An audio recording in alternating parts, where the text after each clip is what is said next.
Yes, Amaravati విషయంలో శివాజీ ఎప్పుడైనా మాట్లాడతాడు. ఎప్పుడైనా ఏ పార్టీతో అయినా ఎదురెళ్ళి మాట్లాడతా. అది రైతుల కష్టం.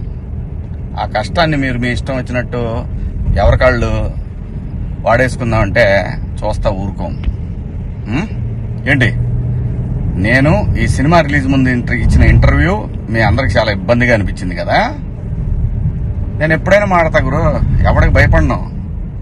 మీలాగా ఆడెవడో ఇచ్చే పేటీఎం డబ్బుల కోసం నా బతుకు నడిస్తే చాలులే అని అనుకుని పోయే రకాన్ని కాదు నేను. అలాగైతే మీ అందరూ తెలుసోలేదు, నేనే ఒక వ్యవస్థను ఏర్పాటు చేయగలిగినోడిని నేను కాదు. ఈ బతుకిచ్చింది మనకి జనం, అది నాకైనా రాజకీయ నాయకులకైనా. మధ్యలో పేటీఎం గాళ్ళు ఉన్నారు చూసారా మీరు, మీ అందరూ ఈ సినిమాని ఆపగలరేమో, మీరు శివాజీని ఆపలేరుగా. ఏంటి, సినిమాని ఎలా ఆపగలరు మీరు? మొత్తానికి ట్వీట్లు వేసి ఇన్స్టాలో మీ ఇష్టం వచ్చినట్టు రెచ్చిపోయి సినిమాకి కొంతమంది ఇక్కడ రెగ్యులర్ గా రివ్యూలు ఇచ్చే వాళ్ళతోటి రాపిచ్చేసి కింద కామెంట్లు పెట్టిచ్చేసి, ఒకడైతే వాడికి ఒక 100K సబ్స్క్రైబర్స్ ఉంటాడు.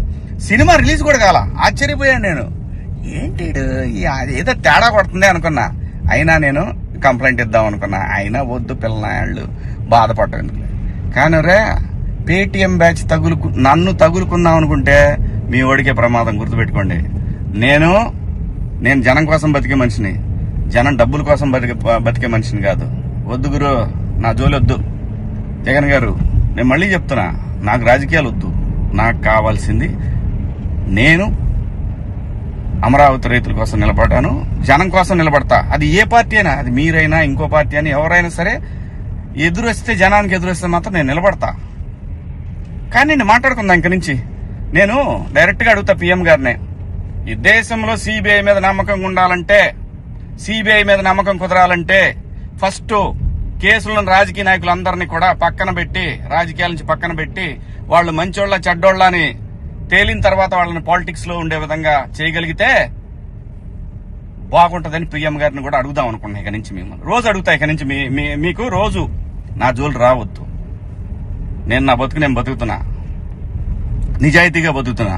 ఏ రాజకీయ పార్టీ దగ్గర పోయి చేయి జాపలా. మీరంటే భయపడతామా? ఏం చేస్తారు అబ్బాయి? మీ గవర్నమెంట్ ఉన్నప్పుడే ఏం చేయలేకపోయారు. నన్ను ఎందుకు చేయలేకపోయారు తెలుసా? పైన నేచర్ ఒకటి ఉంది అబ్బాయి. రప్ప ఇవన్నీ బాగుంటాయి వీడియోల్లోనూ వాటిలో చూసుకోవటానికిను ఎగేసుకొని మనం భుజాన రేపేదో జరుగుద్దని ఊహించుకుంటే. మనందరికంటే ప్రకృతి గొప్పదిరా అబ్బాయి, గుర్తుపెట్టుకోండి. అయినా వ్యవస్థ గురించి ఆలోచించాలి కానీ, ఎవడో ఒకటి డబ్బు సంపాదించుకుందాం జనం మీదని వాడి కోసం వాడిచ్చే 1000 రూపాయలు, 4000, 10,000, 20,000, 1,00,000, 2 లక్షల రూపాయల కోసం ఎంతమంది భావితరాల భవిష్యత్తు ఆడుకుంటారా మీరంతా? బుద్ధుందంటారా మీకేమన్నా? మనందరం ఏమి లేకుండా ఇంత దూరం వచ్చాం కదా.